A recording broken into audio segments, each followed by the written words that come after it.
क्या मिजाज नबी के घर वालों, जंग की हमाहमी, जंग की मसरूफियत है। बस इसी पे मैं अपनी बात पूरी कर लूं। जंग की हमाहमी, जंग की मसरूफियत है। 3 दिन तक मौला अली, मौलाए कायनात 3 दिन तक घर आए और आके फौरन चले गए, आए आके चले गए, आए आके चले गए। सैयदा फातिमा के पास बैठकर टाइम ना दे सके। 3 दिन के बाद जब वो जंगी मसरूफियत खत्म होगी तो 3 दिन के बाद मौला अली कहते हैं, फातिमा कुछ खाना चाहता हूं, भूख लगी है, भूख लगी है, कुछ खाना, कुछ है? इशा का वक्त हो रहा और मौलाए कायनात कहते घर में कुछ है, भूख लगी, खाना चाहता हूं। सैयदा ने कहा, मेरे सरताज 3 दिन हो गए, ना हसन ने कुछ खाया है ना हुसैन ने। 3 दिनों से घर का हाल यह है कि शहजादों को पानी पिलाकर बैला फुसला करके सुला देती हूं और 3 दिन हो गए और मैंने भी कुछ नहीं खाया।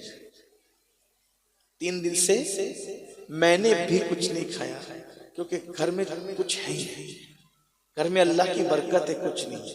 अंदाज देखिए जवाब का, अल्लाह की बरकत है, कुछ नहीं। मौला कायनात ने कहा, फातिमा 3 दिन हो गए, तुमने मुझे कहा क्यों नहीं?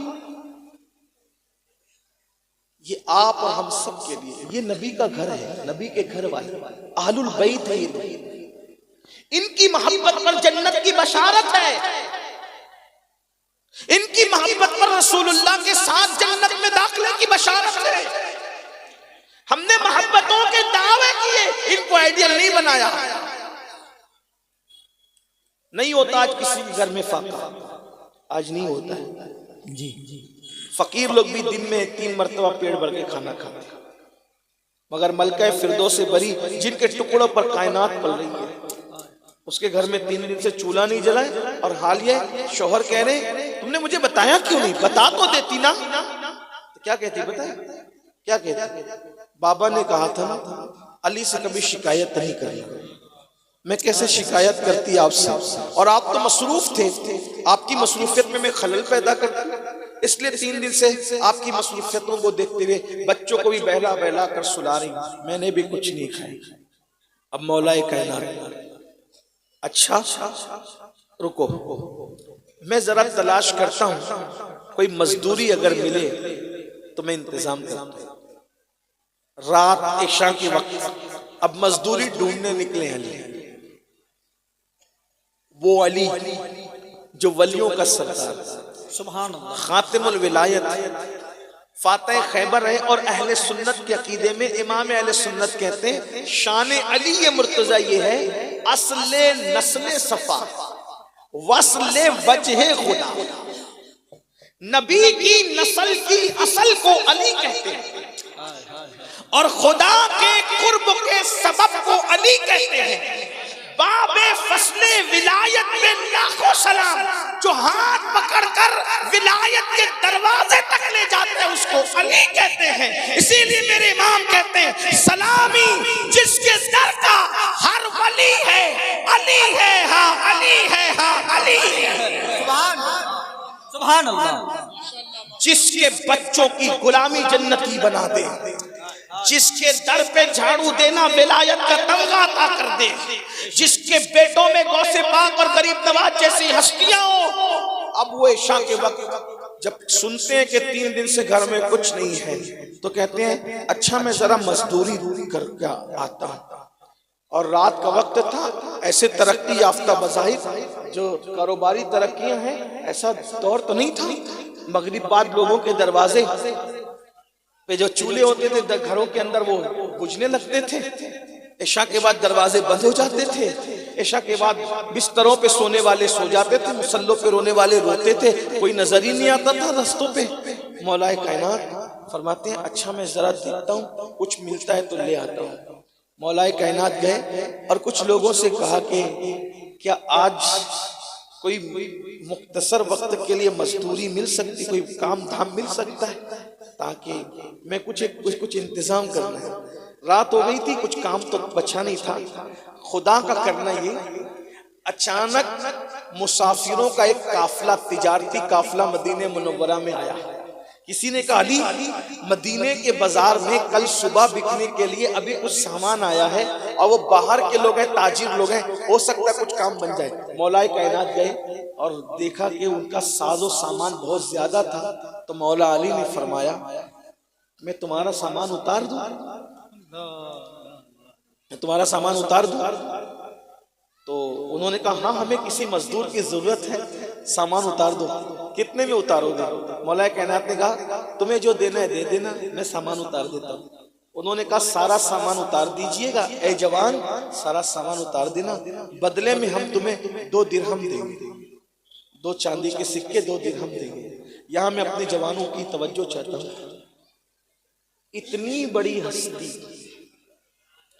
जो फतेह मक्का के दिन रसूलुल्लाह के कंधों पे खड़े की जाती है, इतनी बड़ी हस्ती जो शबे हिजरत रसूलुल्लाह के बिस्तर पे सुलाई जाती है, इतनी बड़ी हस्ती जिनके बारे में आका फरमाते हैं अली जिसको चिट्ठी देंगे, रुक्का देंगे, वो पुल सरात से सलामती के साथ गुजरेगा, वरना कट के गिर जाएगा। इतनी बड़ी हस्ती हलाल रोजी के लिए अजनबी मुसाफिरों के सामान को अपने कंधों पे उठा रही है, और हमारे जवानों को हलाल रोजी कमाने में शर्म आती है। अल्लाह के बंदो, जब अपने आप को गुलाम अली कहते हो तो आका हलाल कमाने के लिए बोझ उठा रहा है, तो तुम हलाल की तरफ तवज्जो क्यों नहीं करते? चोरी में शर्म होनी चाहिए, हराम कामों में शर्म होनी चाहिए, हराम कारोबार में शर्म होनी चाहिए, हलाल में शर्म मत करो। हलाल रोजी कमाना यही तो अल्लाह वालों की शान है। और अल्लाह के रसूल अलैहिस्सलाम फरमाते हैं जो हलाल कमाने के लिए जिल्लत की जगह खड़ा होता है, अल्लाह उसको दुनिया और आखिरत में इज्जत अता फरमाएगा। हलाल कमाते कमाते जिसके माथे से और जिस्म से पसीना निकलता है, उसके पसीने का कतरा उसका आखिरी गुनाह लेके निकलता है। जो हलाल कमाते कमाते थक जाता है, गुनाह से ऐसे पाक हो जाता है जैसे अभी अपनी माँ के पेट से पैदा हुआ। सुभान अल्लाह, सुभान अल्लाह। हलाल पे तवज्जो दो, हलाल कमाने में मत शर्माओ, चाहे मजदूरी करनी पड़े। मौलाए कायनात उनका सामान उतारते हैं और उनको हैरत होती है, थोड़ी देर में रात गुजरने से पहले मौला अली सारा सामान उनका उतार देते हैं और वो सिर्फ 2 दिरहम देते हैं। 2 दिरहम लिए, उसमें से 1 दिरहम, 2 में से 1 दिरहम मौलाए कायनात ने सदका कर दिया, यानी जितना कमाया उसका आधा सदका कर दिया। 3 दिन घर में चूल्हा नहीं जला, 2 दिरहम आए तो 1 सदका है। और दूसरा दिरहम लेकर के आप एक सहाबी जो दोस्त थे उनके पास गए, कहा कि घर में कुछ जौ चाहिए, कुछ घी चाहिए। जौ और घी लेकर के घर पहुंचे। सैयदा इंतजार में थी, फातिमा तो ज़हरा। आधी रात अब तक हो चुकी थी। सैयदा ने जौ लिए, आपने जौ पेश की, जौ लेकर के चक्की से में पीस करके रोटी बनाई, और रोटी बनाने के बाद एक रोटी मौला अली को दी। आपने घी लगा करके उस रोटी को, सालन भी नहीं था, वो आपने खाया। आधी आधी रोटी हसनैन करीमैन को दी, और एक रोटी जो थी मौलाए कायनात ने फरमाया फातिमा तुम खा लो।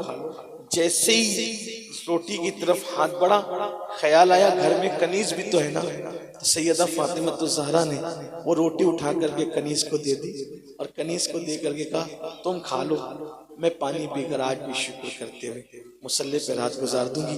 और दुनिया ने देखा कि सैयदा ने अपने हिस्से की रोटी कनीज को दे दी, और जब कनीज को रोटी दे दी, मौलाए कायनात तो मुसल्ले पर थे।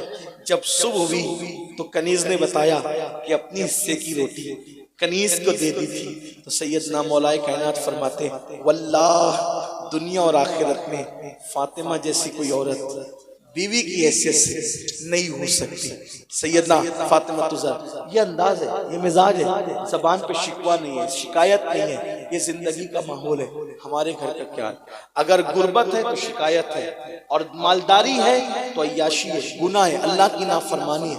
अल्लाह के बंदो, ये दुनिया है, इस दुनिया के अंदर अगर शिकवा करोगे तो भी नाकाम, और अल्लाह रब्बुल इज्जत के साथ बगावत करोगे तो भी नाकामी है। इसलिए जो अहले बैत की मोहब्बत का मियार है वो सिर्फ नाड़े नहीं है, वो सिर्फ कड़े नहीं है, सिर्फ जबानी दावे नहीं है। असल मियारे मोहब्बत ये है कि उन्होंने जिस उसूलों पे चलकर अपनी जिंदगी को गुजारा है, उन उसूलों को अपने लिए रहनुमा बनाओ, उसी पर अमल करो, अपनी बेटियों को उसी किरदार के सांचे में ढालो, उसी जिंदगी के सांचे में ढालो, ताकि हम भी उनके नक्शे कदम पर चलते हुए कामयाब हो। अल्लाह ताला से दुआ है, अल्लाह सबसे पहले मुझे आप सबको अमल की तौफीक अता फरमाए। आमीन। गुफ्तगू के दरमियान अगर कोई गलती तो अल्लाह ताला माफ फरमाए। शादियों को भी पाकीज़ा बनाओ और मैयतों के मौके पर भी बिदात और खुराफात से बचो, अपने बच्चों की सही तरबियत करो। और आखिरी बात जाते जाते ये कह दूं, अपने बच्चों को आला से आला तालीम दिलाओ, बेशक एजुकेशन पे मेहनत करो। ये मत कहो कि मौलाना गुर्बत है, महंगी हो गई है तालीम, अब हम नहीं पढ़ा सकते। देखो, तालीम महंगी हो गई तो नहीं पढ़ा सकते, मोबाइल भी तो महंगे हो गए ना, मोबाइल खरीदते हो ना, तो तालीम से क्यों पीछे होते हो? कपड़े भी तो महंगे हो गए ना, कपड़े तो पहनते हो ना, सवारियां भी तो महंगी हो गई है ना, सवारियां तो इस्तेमाल, एक तालीम ही महंगी है। मैं आपसे कहता हूँ, हमारे महारेरा के मुर्शिदों ने ये नारा दिया, आधी रोटी खाएंगे बच्चों को पढ़ाएंगे। अगर आधी रोटी खाना पड़े तो आधी रोटी खाओ, फाका करना पड़े फाका करो, साल में एक ही ड्रेस पर जिंदगी गुजारना पड़े एक ही ड्रेस जिंदगी गुजारो, लेकिन हर माँ बाप तय करे कि मैंने जितनी तकलीफ उठानी उठाएंगे, मगर अपने बच्चों को आला तालीम दिलाएंगे। डॉक्टर बनाओ, इंजीनियर बनाओ, लॉयर बनाओ, जज बनाओ, टीचर बनाओ, डॉक्टर बनाओ, इंजीनियर बनाओ, और सबसे पहले अपने बच्चों को सच्चा और अच्छा मुसलमान बनाओ। हर बच्चे को कुरान सही पढ़ना आना चाहिए, हर बच्चे को इस्लामी अकीदा मालूम होना चाहिए, हर बच्चे को जो वो सुन्नियत का अकीदा मालूम होना चाहिए, ईमान और कुफ्र का फर्क मालूम होना चाहिए, सहाबा और अहले बैत और औलिया किराम का मकाम मर्तबा, रसूलों का मकाम मर्तबा, अल्लाह रब्बुल इज्जत की शान, ये सारी चीजों का इल्म अपने बच्चों को होना चाहिए, ताकि हमारे बच्चों के ईमान पर, अकीदे पर कोई डाका ना डाल सके। और अपने बच्चों को ये सारी चीजें हमें सिखाना होगी। और ये मत सोचो कि गुर्बत है, गुर्बत है, अब गुर्बत बाकी नहीं रह गई है मेरे भाई। जिनको आप गुर्बत समझते हो वो गुर्बत नहीं है। गुर्बत वो थी कि लोगों के घर में चिराग भी नहीं थे जलाने के लिए, लोगों के घर में चूल्हे नहीं जलते थे। भाइयों, अब तो चूल्हे रह भी नहीं गए, अब तो स्टोव आ गए हैं, गैस के चूल्हे आ गए। अब बहुत अल्लाह ने फरावानी का दौर दिया है, थोड़ी मेहनत करो, तरक्की करो। अल्लाह तबारक व तआला आपको, आपके बच्चों को जो है वो सलामत रखे, अपने बच्चों को आगे बढ़ाओ। अगर आप 10 साल तक के अपने बच्चों को तालीम पे मेहनत कर लोगे ना इंशाअल्लाह, तो आगे की पूरी जिंदगी आपकी भी और आपके बच्चों की भी बड़ी शानदार होगी, बड़ी खूबसूरत होगी, बड़ी खुशनुमा होगी। मेरी गुजारिश आप लोगों से ये है, बहाने मत बनाओ। और एक बात कहता हूँ, अगर माओ को घर में चरखा काटना पड़े तो चरखा चला लो, माँ बाप को घर में बल्कि खेतों में काम करना पड़े तो कर लो, लेकिन अपने बच्चों को तालीम से पीछे मत रखो। एक बच्चे को आपने आलम तालीम दिलाई तो कम से कम 3 नस्लें आप संवार ले जाओगे। और अगर एक बच्चे को अनपढ़ और जाहिल रखा तो 3 नस्लें आपकी पीछे हो जाएगी।